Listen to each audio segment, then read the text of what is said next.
What's up everybody, I'm Nam from NV Auto here. We're going to talk about something that we've been seeing a lot lately. So we've been seeing this a lot on even the older vehicles, something, early 90s, but this has happened more now with some of the newer cars.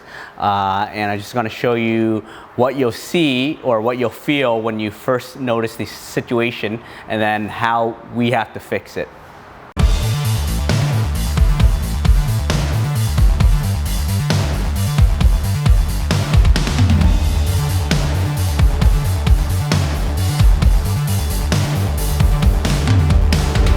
Alright, so if you're driving along in a Subaru, probably something like from, I don't know, any year actually all the way up to 2015. 2014 is the latest one I've seen with these brake line issues.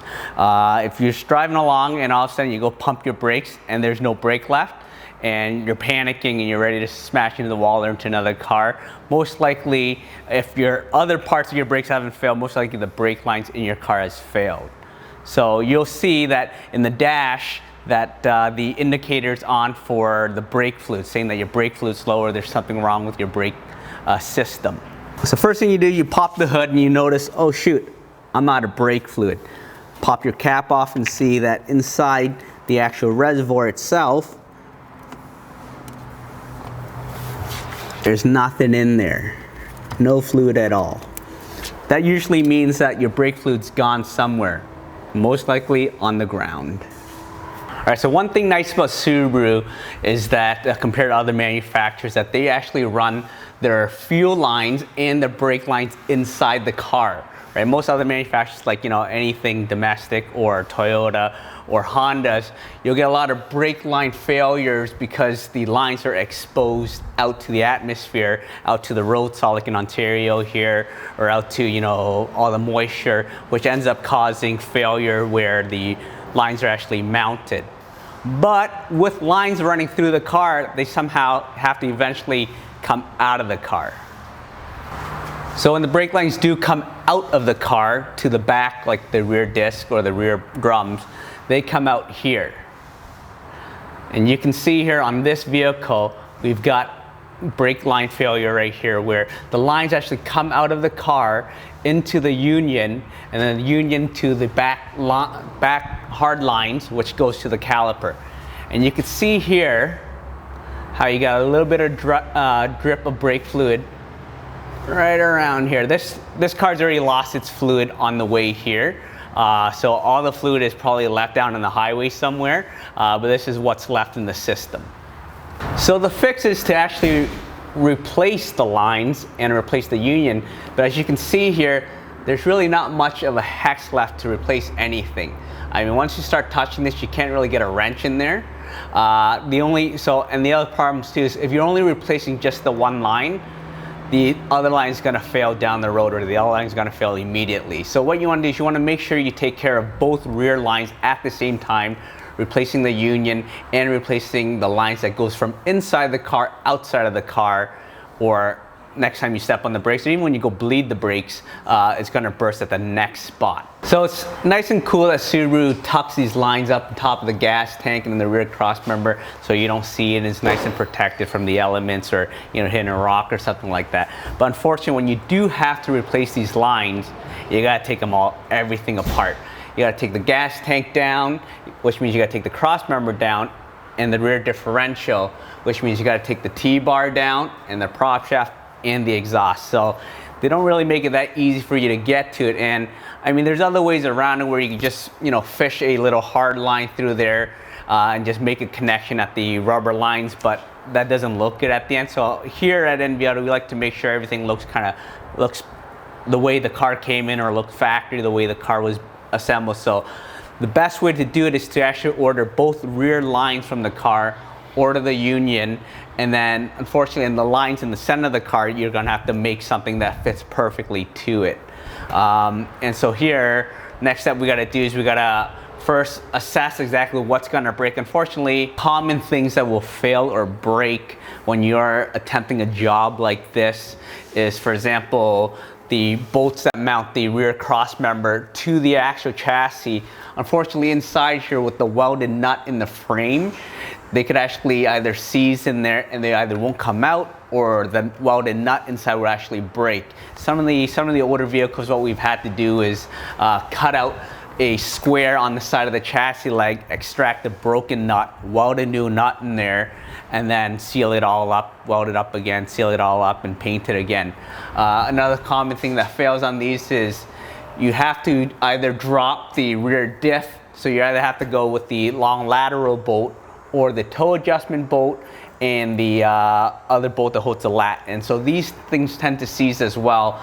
Back when I started in the dealership in about 2003, we started, during PDI, we started taking these bolts out when the cars are brand new, putting anti-seize on there, and then bolting them back up and torquing them to spec. Unfortunately, not all dealerships were doing that. Some of them were, cutting corners and not doing that bolt.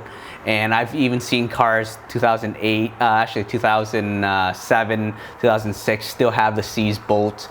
These things seize all the time. You can see how these rear toe eccentric bolts that are all rounded. These are supposed to be a 22 mil, but when they get around, you can't put a nut and bolt in it. So that's one thing that we usually replace at the same time. That way you can align the car after all the rear suspension's been dropped. These also seize to the lats as well, which sometimes is required that you cut the actual lats in half, extract it, put a new lat and new bolt in there. In the T-bar, same situation. These can seize in the bushing, or I just had one actually this morning where the actual welded nut on the top here is actually broken, so we have to go inside of the chassis, inside of the cabin of the car, cut a hole out, extract the broken nut, put a new nut on it, and weld it.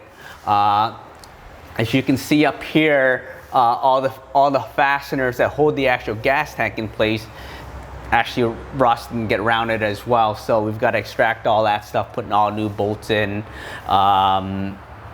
Same thing with the exhaust, same thing with the exhaust hangers on this car. You can see it's still intact, but these things break all the time. Like on this car, this is a car that has been rust-proofed as well, maybe a couple times in its lifetime. And this is a car, on a Subaru you want to drive in the winter and in the summertime. And in this car, it's just normal driving, and you can see that all the bolts and all the hardware is already rusted, so they're either not the size they're supposed to, or they're going to be seized in the actual chassis once you start taking it all apart. So while you're here and you're doing all this stuff like dropping the gas tank, dropping the cross member, it's easy for you just to get into, oh, my cross member's rusted, I should probably replace that at the same time.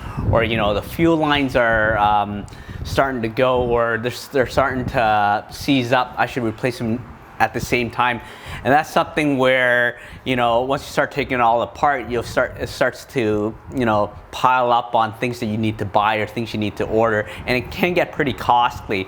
So that's probably something where you can see and understand that how something as simple as a rusted out brake line that has caused a slight leak can escalate to, a bill that can cost you about, 8 to 10 hours of labor. Unfortunately, a car like this, usually when we get it through the shop, we'll tell the customer it starts off at around 8 hours for us to drop everything and extract everything and replace everything, and it can lead up to, more hours than that once you start getting into broken parts, like, broken nuts in the chassis leg, or, broken other components like the hardware, the fasteners. So it can get pretty costly just to fix a leaky brake line.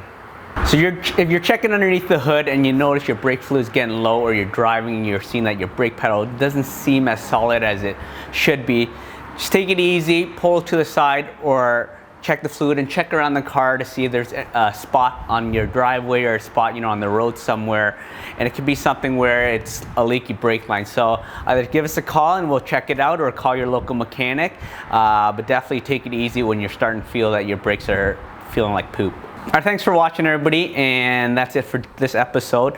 If you want other tech videos, or you like what we're doing here, check out some of our other videos that we got out, and let us know if you want to see other videos, or you got any questions, let us know.